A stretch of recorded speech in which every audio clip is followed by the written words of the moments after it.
She lit a lavender candle in my bedroom, the same night I lost our child alone in the ER. And when I came home, my sister said, "You were never really alone." But what if the people you trust most, your husband and your sister, are the very ones tearing your life apart in silence? Would you stay quiet to protect the illusion? Or would you destroy everything to reclaim your truth? This isn't just a story about betrayal. It's about what happens when silence ends and a woman finally speaks without saying a word. She looked angelic in white. Her dress shimmered under the glass chapel roof like sunlight filtered through snow, ranunculus in her hands, eyes glazed with practiced tears. Elise Jennings, the bride, the Instagram darling, the one everyone adored. I stood in the third row, silent, still, a muted presence in slate gray. My hand trembled slightly as I clutched a pale envelope, a matte finish, thin as breath. But inside, it carried the weight of everything. Inside were 3 photographs. Of her. Of him. In my bed. The same bed where I once whispered promises. The same bed where I last prayed not to lose my child. The same bed I returned to after bleeding out alone in an ER. I looked at her, veil trailing like mist behind her, and I didn't see a sister. I saw a stranger in borrowed lace. And I asked myself, what would you do if the only 2 people you trusted most were the reason you almost died alone? 3 months ago, I believed in structure, in schedules, in decency. I believed love looked like gas in the car and freshly folded towels. I believed in Elise, the girl I'd raised like my own after our parents died. I believed in Mark, the husband who made sure the porch light was always on. Now, I was just a woman holding an envelope that could detonate a fantasy. She smiled as she walked down the aisle, all soft blush and grace. People gasped. Phones clicked. Her groom, Ryan, waited at the altar, handsome, loyal, unaware, blissfully blind. But Elise didn't look at him. Not at first. Her gaze flickered just for a second to Mark. He was sitting 2 rows ahead of me, hands folded, suit tailored, face unreadable. He looked at her, and she looked back. Just a second too long. Just enough for me to know. They shared something that didn't belong on a wedding day, and they thought no one saw, but I saw. I always saw. I had seen the way his eyes lingered too long when she entered a room, the way her voice curled into his name like velvet. The night I found her gold lipstick under our couch cushions. The scent of her lavender candle burned in my room. On the night I lost our child. People say betrayal screams, but no one tells you that sometimes. It whispers. It tiptoes. It pretends to help you up while pulling the ground from under you. It wears your sister's smile and your husband's cologne and still tells you you're paranoid. But not anymore. Not today. Because today was her day. And this was my moment. Not for revenge. Not for spectacle. But for truth. Quiet, devastating truth. She reached the altar. The music swelled.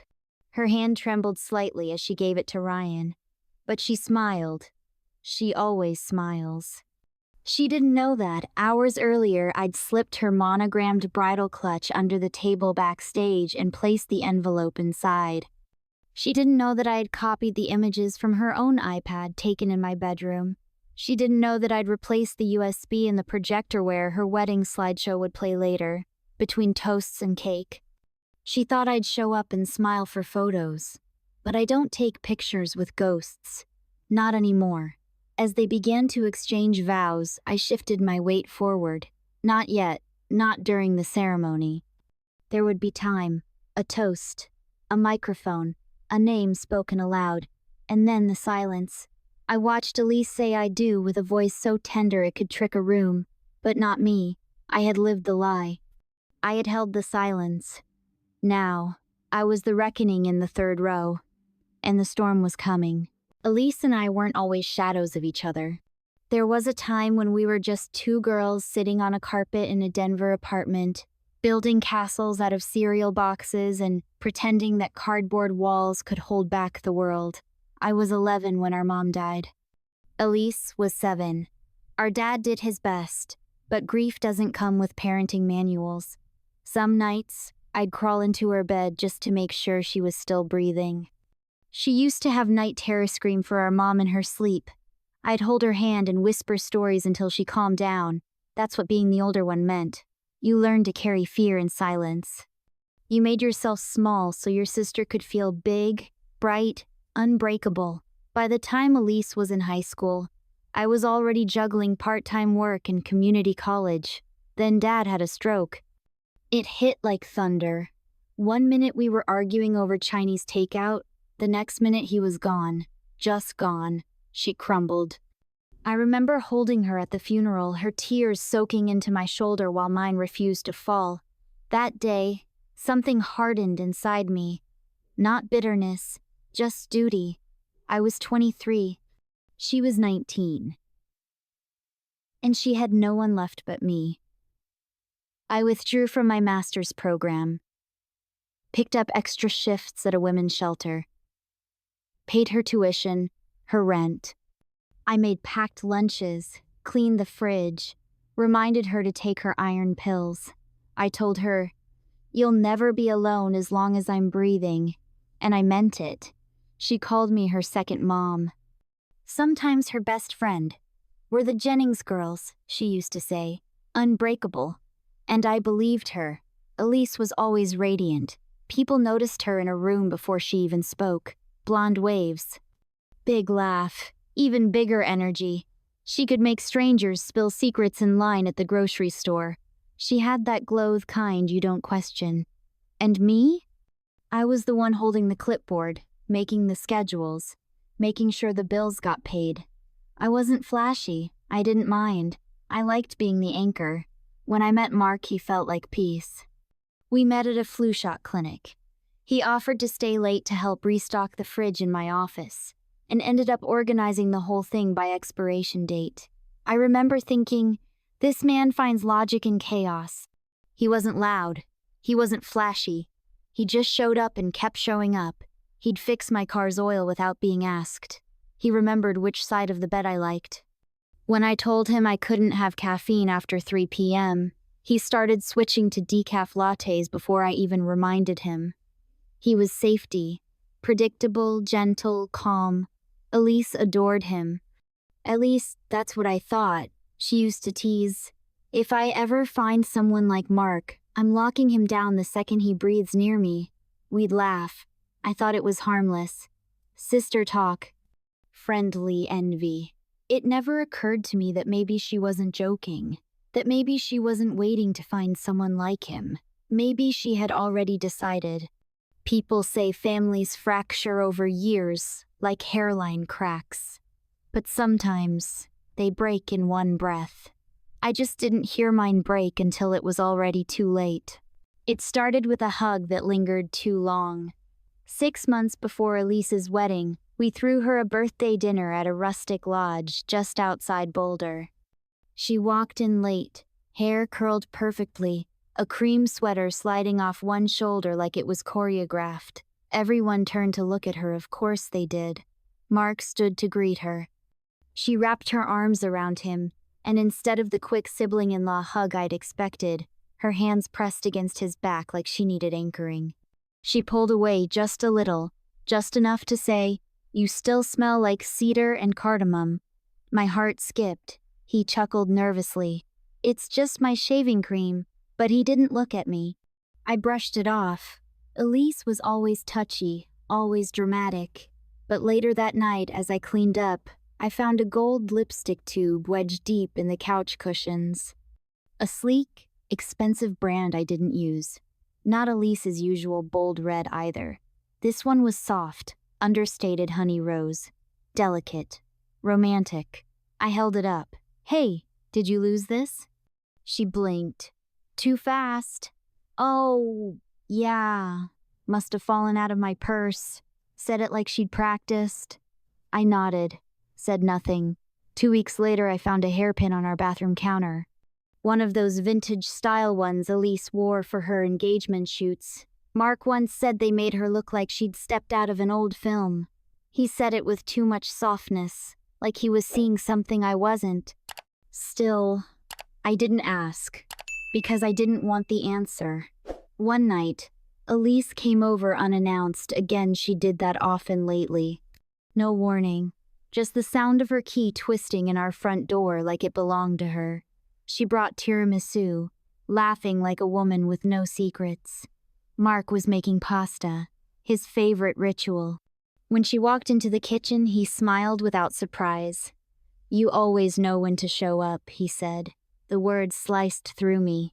She reached over and fixed the collar of his shirt, gently, like it was hers to fix. "He didn't move." She whispered something. He laughed low, quiet. I stood there holding a laundry basket full of baby clothes I'd ordered 3 months ago. No one looked at me. No one asked me to join the moment. "You two seem cozy," I said. Elise blinked, rolled her eyes. "Don't be weird, sis." Mark came over, kissed my cheek. "You okay?" I smiled, nodded, excused myself, locked the bathroom door and stared at my reflection. Mascara clinging to pale lashes. Hair a little too flat. Smile a little too tired. I used to think I was beautiful. Now, I felt like furniture. Always there, always functional, never noticed. That night in bed, Mark scrolled through his phone beside me. His screen flickered against his glass too fast to be a recipe or article. "Who are you texting?" I asked. "Just Ryan. He's asking about wine options for the reception, but Ryan doesn't drink." I knew that. Mark knew that. Still, I didn't push. Because once you start digging, you better be ready to find the rot. The following weekend, I came home early from a client session. Mark was in the living room, hair damp, shirt untucked, watching a documentary he only ever put on when he needed background noise. I kissed his forehead. He smelled like mint and cedar. Elise's favorite. "I saw her car out front," I said casually. "She's still here?" He blinked. "Oh, she just dropped off some florals. Didn't stay long." But Elise never did anything quietly. She'd post about it, text about it, selfie about it. There was no post, no ping, no selfie. An hour later, while plugging in my charger behind the sofa, I found it. The same gold lipstick, tucked beside a small, white bobby pin, both warm to the touch. I didn't say a word. I just held them like relics, pieces of a truth too quiet to scream. But the scream was coming, and when it did, it wouldn't be mine. It started with a cramp, a sharp, pulling pain deep in my abdomen that stopped me mid-step in the hallway. I stood there, hand on the wall, breathing like I was in labor, but there was no baby yet. Just hope. 10 weeks of fragile, trembling hope. Mark wasn't home. He was in San Diego for a conference. Elise had offered to stay at our house, just in case anything felt off. I'd hesitated, but she insisted. She wanted to help. Around midnight, the bleeding started. At first, I told myself it was just stress. But when the blood soaked through 2 towels, I knew. I drove myself to the ER, alone. The waiting room was cold and sterile. I sat shivering under a thin blanket while a young nurse took my vitals like I was another line on a checklist. No one looked me in the eye. No one asked if someone was coming. I didn't cry. Not then. Not when the ultrasound tech frowned. Not when the doctor used the word incomplete. Not when they handed me a pad and instructions for how to let go of a child my body had already started to mourn. At 2:08 a.m., a text lit up my phone. "Elise, still at your place. Just lit your lavender candle. Hope it helps when you get home." I stared at that message for a long time. Back then, I clung to it, told myself she was close, that I wasn't completely alone, that someone was waiting for me, loving me, protecting the space where I had felt safe. Now I know what was really happening. While I was bleeding out in a fluorescent hospital room, Elise was curled in my bed, with my husband, lighting my candle, touching the pillows I'd fluffed that morning. lying on the comforter I had chosen because it made the room feel warm. She wasn't waiting for me. She was replacing me. When I got home, the house smelled like lavender and betrayal. Elise had already left. The guest blanket was folded on the couch. Nothing looked disturbed, but everything was wrong. Mark flew home the next night. He brought soup and aspirin. Saturday beside me on the bed like nothing had changed, like I hadn't been cut in half. He held my hand, said all the right things, promised we could try again. I nodded. I wanted to believe him. I wanted something to still feel real. But my body knew. My heart knew. That night, I couldn't sleep. I stared at the ceiling, counting the tiny hairline cracks above the fan. I thought about the baby we'd already named. I thought about the room I had started clearing for a nursery. I thought about how quiet the house felt, how distant Mark's body was beside me, like he was already dreaming of someone else.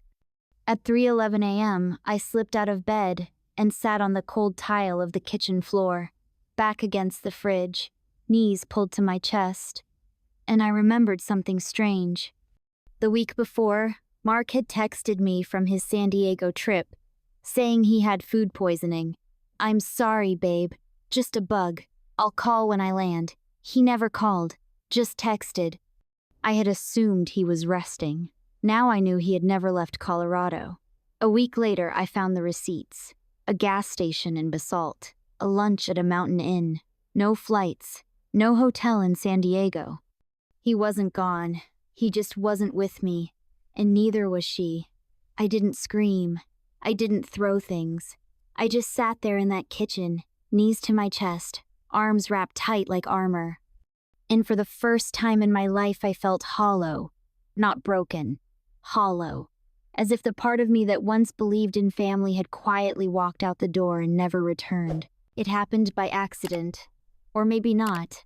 Maybe my gut had known all along and just waited for my hands to catch up. Elise and I were sitting in her design studio, finalizing last-minute details for the wedding flower pairings.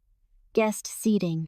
She was glowing, giddy, scrolling through Pinterest boards like nothing had ever gone wrong. Her iPad buzzed. A call from Ryan. She excused herself, stepping into the hallway with her smoothie in one hand and fake laughter in the other.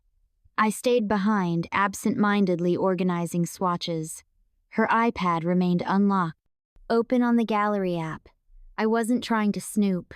Truly, I wasn't. But when I tapped what I thought was the seating chart folder, something else opened. A hidden album. Titled, W. Caned, Basalt San. My chest tightened. I told myself not to look. But I did. The first image loaded slowly. A bed. My bed. The green linen sheets from Portugal still slightly wrinkled. A man's arm marks looped around Elise's bare back. She was smiling at the camera, shoulder exposed, gold earrings flashing under the lamp I kept on my nightstand. Behind them sat my favorite book, open to the same dog-eared page I'd been rereading for weeks. This wasn't some hotel room in Aspen. This wasn't a flirty weekend getaway. This was my bedroom, the night I was in the ER, the night I almost died. The second photo hit harder. Elise on her stomach, face turned lazily toward the camera. Mark asleep behind her, hand curled possessively around her waist, his wedding band still on. Underneath, a caption in Elise's handwriting, "Not bad for a quick nap dayer." My fingers went numb, not with shock, but with confirmation. I forwarded the two worst images to my phone, closed the folder, deleted the airdrop request. When Elise returned, I handed her the iPad without flinching. She smiled and sipped her smoothie. "All set?" she asked. "All set," I replied. That night, I printed the images. 3 copies. One for her, one for Ryan, one for Meadow. Remember, I wasn't imagining things. I wasn't crazy. I wasn't dramatic. I was right. Then I wrote a note on soft gray paper, in the same handwriting I once used to forge our mother's signature on field trip forms. For when the dress no longer protects you, I folded it neatly, slid it into an envelope, and placed it inside her bridal clutch, the monogrammed one she was so proud of, with her new initials etched in gold. It fit perfectly, quiet, elegant. She would find it when she needed her lipstick. Or her vows. And when she opened it, well, there are truths you can't unsee. I didn't feel rage or relief, just readiness. This wasn't revenge. This was release. I'd spent months drowning in silence, in gaslighting, in the slow erosion of trust. Now, I was reclaiming the one thing they'd tried to steal from me without even blinking: my voice. The morning of the wedding, Aspen looked like a painting. Sky overcast, air holding its breath. I stood in front of my closet for 10 minutes before I chose a dress. No pink, no blue. Nothing that might be mistaken for celebration or mourning. I chose slate gray. Clean lines, sharp shoulders. It didn't say joy. It didn't say grief. It said, I see you. I tied my hair back. Light powder, no mascara. I didn't want anything that could smear. My purse held only what I needed: phone, lip balm, charger, and one envelope. Inside, the photos. And one line written in black ink: for when the dress no longer protects you. The glass chapel was buried in forest, and florals Elise's Pinterest board brought to life. Birch trees flanked the walkway. Guests in pastel filed in, sipping cucumber water, smiling like they were walking into a dream. No one noticed me slip past the bridal suite. Her clutch sat on the vanity, surrounded by lavender sachets and lipstick tubes. I didn't hesitate. I slid the envelope under her compact mirror. It blended into the shadows like it had always belonged there. Downstairs, the ceremony was starting. I took my seat at the edge of the third row, close enough to watch, far enough to remain untouched. The quartet played something slow, cinematic. Guests leaned in as Elise appeared, veiled and radiant, bouquet in hand. Every petal looked perfectly placed, every curl pinned like it had been airbrushed, but her eyes gave her away. She scanned the crowd too fast, blinked too tight, smiled a second too late, and then her gaze met his. Not Ryan's, Mark's, just for half a second, but it was enough. They thought no one would notice. They thought they'd buried it deep enough beneath wedding gloss and hashtag-worthy vows, but secrets don't stay buried. They rot, and rot always rises. She reached the altar. Ryan looked at her like a promise he was ready to keep. They exchanged brief vows. She trembled just enough to seem sincere. When the kiss came, the crowd cheered. The quartet picked up tempo. Glitter confetti rained down like hope. The reception was held under a white tent strung with fairy lights and gold trim, every napkin folded into a rose, every place card handwritten. When the maid of honor toasted, she told stories of Elise as a wild child, full of mischief. Ryan's mother raised her glass and toasted to loyalty. I almost laughed. Then someone tapped my arm. "You're next." I rose, slow, deliberate, took the microphone, turned toward the crowd. Elise smiled tight, hopeful, like she was trying to will my silence into place. I didn't smile back. "Elise," I began, "has always been a woman who gets what she wants." Laughter, nervous, shallow. When we were kids, she'd steal the last cookie and convince me I ate it. More laughter. Someone clinked a glass. "She was magic," I said. "Still is." The room settled, but magic, as we know, always comes with consequences. The air shifted. I walked over to Ryan and set the monogrammed clutch gently in front of him. "She left this backstage," I said. Then I walked off the platform. No more words. I didn't look at Elise. I didn't have to. The countdown had already begun. I had just reached the edge of the tent when I heard it. The snap of the clasp opening, a pause, paper unfolding, a chair sliding, silence breaking, then the gasp. Sharp. Wounded. Ryan stood, the photos trembling in his hand. 1. Elise in my bed, smiling in my sheets. 2. Mark's hand on her hip, wedding band glinting. 3. The caption her handwriting, not bad for a quick nap. Behind him, the projector screen flickered. Elise's curated wedding slideshow had been replaced. 12 feet tall, there she was. Her betrayal made cinematic. Someone screamed. A glass shattered. A waiter dropped a tray. Chairs scraped. Elise turned, saw the screen and buckled. Her knees hit the floor. Her bouquet scattered like bones. Ryan looked down at her. "Is this why you cried during your vows?" he asked. She opened her mouth. Nothing came out. Mark took a step forward, then stopped. Our eyes met across the tent. He looked at me like he still hoped I'd lie for him, but I gave him nothing. Ryan turned to Elise, slid the ring from his finger, held it up like evidence, then dropped it into her lap. "This isn't a misunderstanding," he said, voice steady. "This is who you are." Elise clawed at her dress like it might protect her, like lace could hide the rot. "I didn't mean to ruin anything," she whispered. No one answered. The music had stopped. Even the birds outside seemed to hold their breath. Mark walked toward the exit. No one stopped him. One by one, the guests followed. And me? I didn't run. I didn't hide. I stepped outside, into the chill air, lit a cigarette I didn't smoke, held it between my fingers like a line drawn in ash, and let the storm I had summoned speak for itself. No one called me after the wedding. Not Elise, not Mark, not even Ryan, and I preferred it that way. By Monday morning, the photos had gone viral. Someone had filmed the moment the projector screen changed. Another had live-streamed the second Elise collapsed, her veil tangled around her wrist like a noose made of tulle. The clip hit TikTok within hours. Hashtags followed. Number runaway bride, number glass chapel disaster, number sister knows best. I didn't share the videos, didn't repost, didn't even open the articles that used my name without ever asking for it. Let them talk. Let the world finally see what I had known in silence for too long.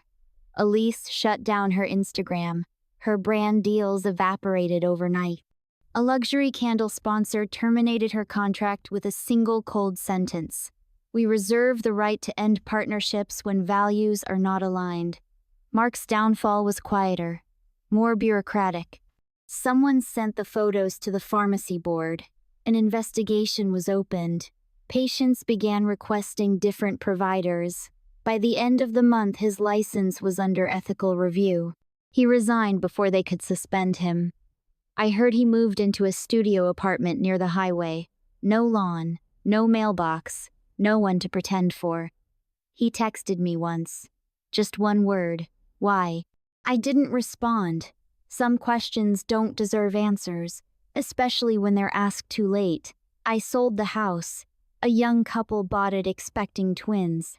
They painted the mailbox blue and filled the porch with hanging ferns. It suited them. I didn't keep much. Just a few books, a kettle, a wool blanket, and the one painting I'd never hung during my marriage, a woman standing in a storm, soaked but upright, her eyes clear. That painting hangs in my cabin now. A little place near Estes Park, quiet, breezy. It smells like cedar and rain. In the mornings, I open every window and let the cold air in. I sip tea instead of coffee. I walk without a destination. I'm not rushing anymore. I teach part-time at a women's shelter in town, facilitating recovery groups, not just for violence, but for the kind of betrayal that erodes a person slowly until they forget their own reflection. One woman asked me, "What finally made you speak?" I told her, I didn't speak. I showed. That's the difference. Words can be twisted, but proof ends the conversation. Months passed. One day, a small package arrived. No return address, just a box wrapped in brown paper. Inside, a single gold earring, the same one Elise wore in the photo, the one that caught the light above my wedding sheets.